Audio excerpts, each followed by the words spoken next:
안녕하세요. 이효리 수리논술 강사 김판수입니다. 오늘은 한양대 수리논술에 대해서 알아보도록 하겠습니다. 일단 가장 먼저 모집 인원을 살펴보자면 건축학부가 4명, 그리고 건축공학부부터 도시공학과까지도 4명을 뽑게 되고요. 융합전자공학부가 10명, 컴퓨터 소프트웨어학부도 10명을 뽑게 됩니다. 특히 올해는 논술로 뽑지 않는 학과들이 많이 늘었는데요.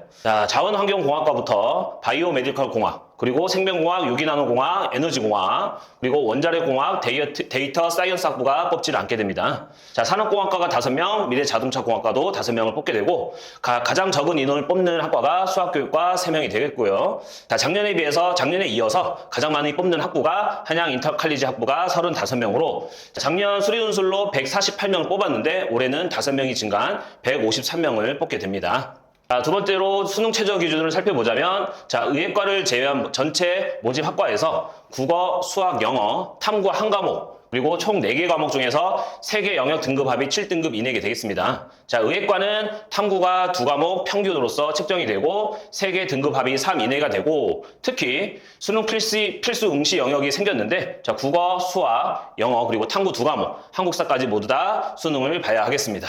그리고 전형 방법을 살펴보면, 한양대는 논술고사 성적이 90% 반영을 하고 10%는 교과 내신이 아니라 학생부 종합평가 10%가 반영이 되겠습니다. 학생부 종합평가는 출결 봉사활동, 그리고 학교 생활 성실도 중심으로 반영을 하게 되고요. 학교폭력 조치 사항에 대해서 1호부터 9호까지 각각 감점이 있다 보니 여러분들은 반드시 확인하시고 넘어가시기 바랍니다. 계속해서 논술고사 일정이 나왔는데, 올해 11월 23일 일요일 날 시험을 보게 되고, 오후전, 오후원, 오후투로 나눠서 시험을 보게 됩니다.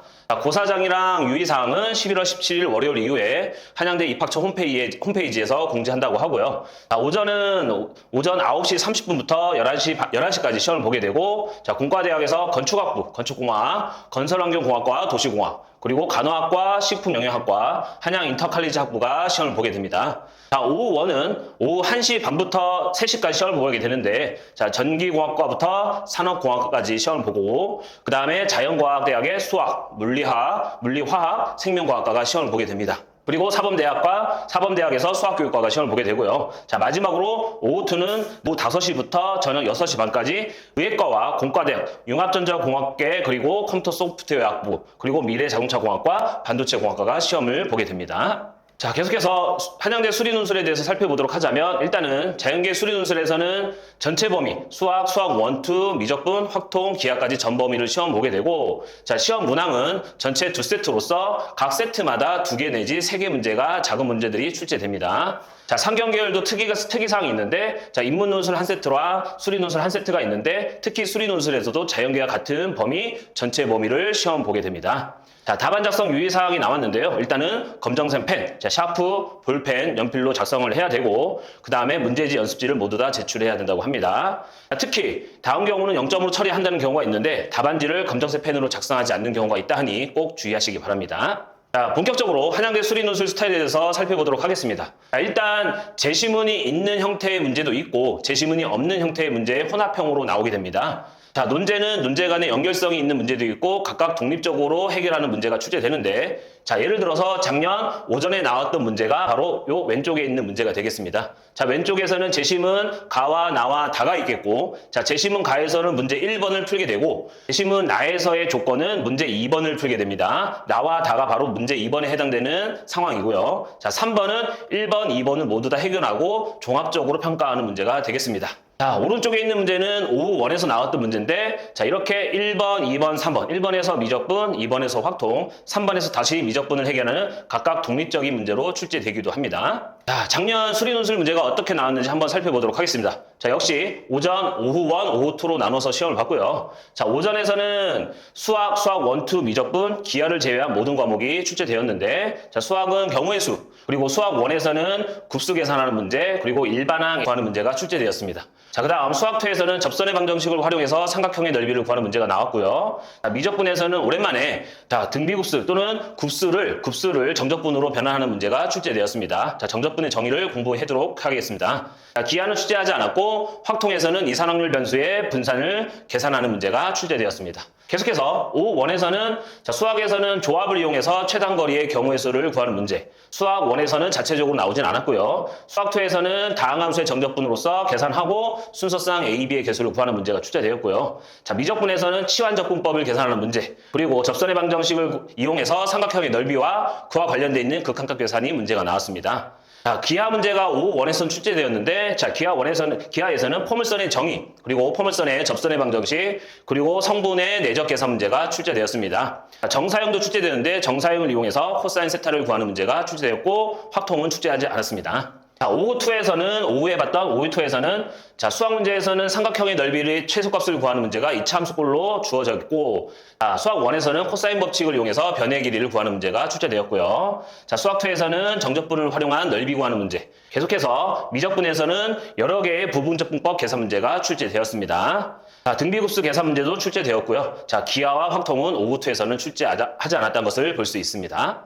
자, 최근 2024학년도, 2023학년도 문제가 어떤 게 출제되는지 간단하게 한번 살펴보도록 하겠습니다. 여기서 빨간색으로 색칠한 부분들은 2년 내지 3년 동안 계속해서 출제된 주제들이니까 참고하시기 바랍니다. 자, 수학에서는 경우의 수, 역시 최단거리와 관련되어 있는 경우의 수 문제가 계속해서 출제되는 것을 볼 수 있고요. 자, 수학 1에서 자체적으로 출제하지 않았고요. 자, 수학 2에서는 주어진 조건에 맞는 2차 함수, 3차 함수 추론 문제가 출제되었고, 자, 미적분에서는 역시 등비급수 계산 문제, 삼각함수와 관련되어 있는 미적분 문제가 계속해서 출제됩니다. 자, 그리고 조건에 맞는 일반항 구하고 그와 관련되어 있는 주어진 극한 계산 문제가 출제되었습니다. 자, 역시 기하 문제에서도 출제되었는데, 자, 정사형이 계속해서 출제되는 것을 볼 수 있고요. 자, 성분 내적의 최대값 구하는 문제도 계속해서 나온다는 것을 확인할 수 있습니다. 자, 확통 문제가 많이 출제되었는데요, 작년에는. 자, 이산확률 변수의 기대값, 그리고 모평균 추정, 실내 구간의 길이가 오랜만에 출제되었다는 것을 볼 수 있고요. 자, 같은 것이 있는 순열, 그리고 중복조합 관련되어 있는 문제가 출제되었습니다. 자, 2년 전, 2023학년도에도 수학 1, 수학 미적분, 기하, 확통에서 전부 다 두루두루 출제되었는데, 역시 수학 1에서 코사인 법칙, 성분의 길이를 구하는 문제가 출제되었습니다. 자, 미적분 문제가 많이 출제되는데요. 자, 매개 변수와 관련되어 있는 방정식 문제, 그 다음에 등비급수 합계산 문제가 계속해서 출제되고, 그 다음 이계도 함수, 역시 그래프 개형과 관련되어 있는 문제가 출제되고 있습니다. 자, 그 다음에 기하에서는 정사형과 관련되어 있는 문제, 그 다음에 확통에서는 정규분포, 표준 정규화해서 문제를 해결하는 문제가 출제되었습니다. 자, 이항 정리도 꼼꼼히 살펴보도록 해야겠습니다. 여러분들이 한양대를 지원하게 되는 친구들은 꼭 이것만은 공부해야 되겠습니다. 자, 첫 번째로 수학에서는 경우의 수 연습 문제를 많이 연습을 해둬야 되겠고, 자, 수학 1에서는 등비수열의 합, 그리고 사인 법칙과 코사인 법칙을 반드시 정리해 두시기 바랍니다. 자, 수학 2에서는 정적분의 활용 문제를 연습해 두시고, 자, 미적분, 특히 미적분이 가장 많이 출제되는데, 자, 등비급수, 그리고 삼각함수와 관련되어 있는 미적분 계산 문제, 특히 극한 계산 문제도 여러분들이 연습해 둬야 되겠고, 미적분에서 적분, 치환적분법과 부분적분법, 다양한 함수를 갖고 여러분들이 활용하고 계산하는 문제를 다뤄봐야겠습니다. 자, 기하에서는 전체적인 범위로 두루두루 출제하고 있는데, 자, 2차 곡선에서의 정의, 포물선, 타원, 쌍곡선의 정의 및 접선의 방정식, 그리고 내적, 정사형 모두 다 공부해 둬야 되겠습니다. 자, 확통에서는 통계가 자주 출제되고 있는데, 자, 이산확률 변수의 기대값, 그리고 표준 중교 범퍼 관련되어 있는 계산 문제들을 다뤄보고 연습해 둬야 되겠습니다.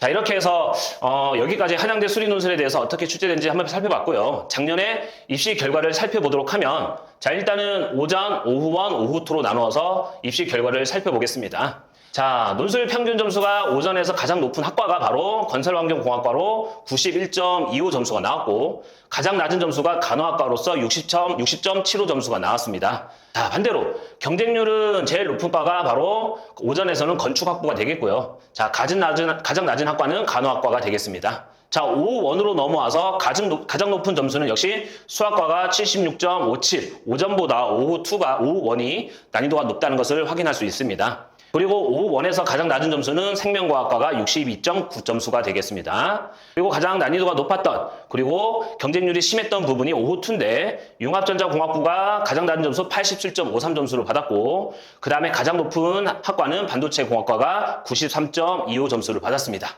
자, 작년에는 올해랑 다르게 최저 기준이 없던 상태였기 때문에 점수를 참고하시고, 단지 한양 인터칼리지 학부만 작년에 수능 최저가 있다는 것을 여러분들이 참고하시고 한양대 준비를 하시기 바랍니다. 자, 여기까지 한양대 전체적으로 수리논술에 대해 살펴봤는데, 자, 올해 한양대 수리논술을 준비하는 친구들이 좋은 결과를 있기를 바랍니다. 감사합니다.